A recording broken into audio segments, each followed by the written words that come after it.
அனைவருக்கும் வணக்கம். நான் மரியசீலன் திலாய்க்ஸ்.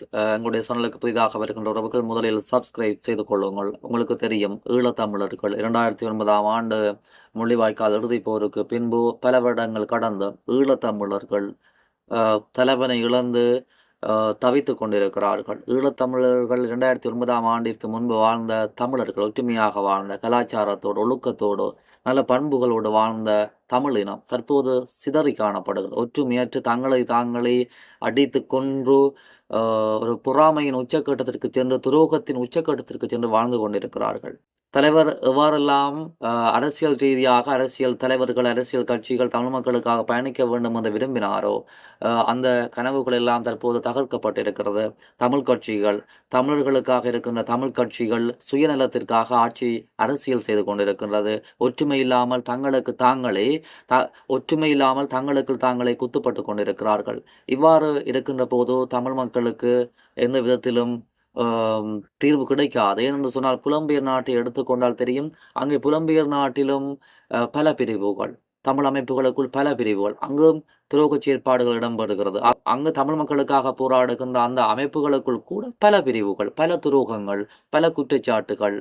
ஆகவே தமிழ் மக்களுக்கு தற்போது ஒரு தமிழ் மக்களுக்கு 2009ஆம் ஆண்டிற்கு முன்பு கிடைத்த தலைவர் போன்று தற்போது இல்லாததால் இந்த இனம் சீரழிந்து கொண்டிருக்கிறது.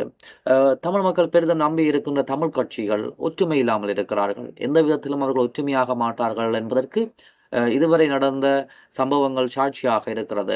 அந்த வகையில் இலங்கை தமிழரசு கட்சி தொடர்பாக சில குற்றச்சாட்டு முன்வைக்கப்பட்டு இருக்கிறது. குறிப்பாக 2009ஆம் ஆண்டு யுத்தம் நடைபெற்று கொண்டிருந்த காலப்பகுதியில் தமிழீழ விடுதலை புலிகளுடைய தலைவர் பிரபாகரன் அவர்களை கொலை செய்யுமாறு தமிழரசு கட்சி உத்தரவிட்டிருப்பதாக ஒரு செய்தி வெளியாக இருக்கிறது.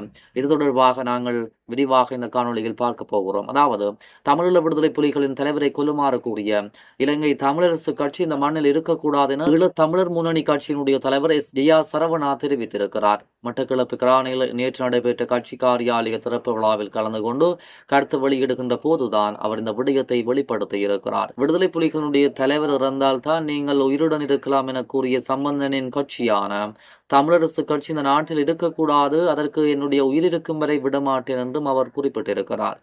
சாணக்கியன், சுமந்திரன் போன்றோர் கட்சியில் இருந்து விரட்டப்பட்டு தேசியம் சார்ந்தவர்கள் இந்த கட்சியை எடுத்து நடத்த வேண்டும். இந்த நயவஞ்சகர்கள் கூட்டத்தை இந்த மண்ணில் இருந்து விரட்ட வேண்டும். விடுதலை புலிகளின் தலைவர் அழிந்து போக வேண்டும் என அப்போது இருந்த 22 நாடாளுமன்ற உறுப்பினர்களும் சேர்ந்த தொலைபேசியை நிறுத்திவிட்டு ஓடி ஒளிந்தனர். இப்போது வெள்ளை வேட்டியை போட்டுக்கொண்டு திரைக்கிற இவர்கள் தேவைதானா? எனவே எங்கள் கட்சியை இந்த தமிழரசு கட்சியை அழிப்பதற்கான செயல்பாடுகளை முன்னெடுக்கும் எனவும் அவர் குறிப்பிட்டிருக்கிறார். ஆகவே இவர் தெரிவிக்கின்ற கருத்துக்கள் மூலமாக நீங்கள் பல விடயங்களை இலகுவாக புரிந்து கொள்ளக்கூடியதாக இருக்கும்.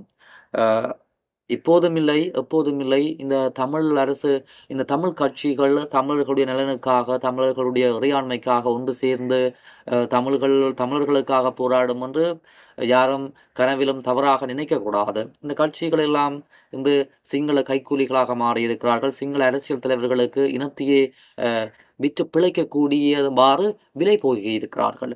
சிங்கள தேசத்திற்கு இவர்கள் விலை போய் தங்களுடைய இனத்தையே, பெற்ற இனத்தையே காட்டி கொடுப்பவர்களாக இந்த தமிழ் கட்சிகளில் இருப்பவர்கள் மாறி இருக்கிறார்கள். ஆகவே தமிழர்கள் இந்த தமிழ் கட்சிகளுடைய தலைவர்களை நம்புவது ஒரு முட்டாள்தனமான விடயம். இவர்களுக்குள் ஒற்றுமை இல்லை. இவர்கள் ஒரு நாளும் தமிழ் மக்களுக்கு விடிவை தேடி தரப்போவதில்லை. ஆகவே இளைஞர்கள் முன்வர வேண்டும். அரசியலுக்குள் இளைஞர்கள் முன்வந்து இவர்கள் அனைவரையும் விரட்டி அடிக்க வேண்டும். இவர்கள் ஒன்று சேர்வதாக இருந்தால் எப்போதே இவர்கள் ஒன்று சேர்ந்திருப்பார்கள். இவர்கள் ஒன்று சேர்ந்து பலமாக இந்த வடகிழக்கில் இருந்திருந்தால் இன்று தமிழர்களுக்கு பல நன்மைகள் கிடைத்திருக்கும். ஆனால் இவர்கள் ஒன்று சேர மாட்டார்கள். இவர்கள் ஒன்று சேராமல் இருப்பதுதான் தென்னிலங்கை அரசியல்வாதிகளுக்கும் சிங்கள கடும்போக்குவாத அமைப்புகளுக்கும் விருப்பமாக இருக்கிறது. எனவே அவர்கள் தங்களுடைய செயற்பாட்டை மிக கச்சிதமாக செய்து வருகிறார்கள். இவர்கள் தலைகள் தெரியாமல் ஆடி வருகிறார்கள். ஆகவே தமிழ் மக்கள் இவர்களை விரட்டிவிட்டு இளைஞர்கள் கட்சிகளுக்குள் வருகின்ற போதுதான்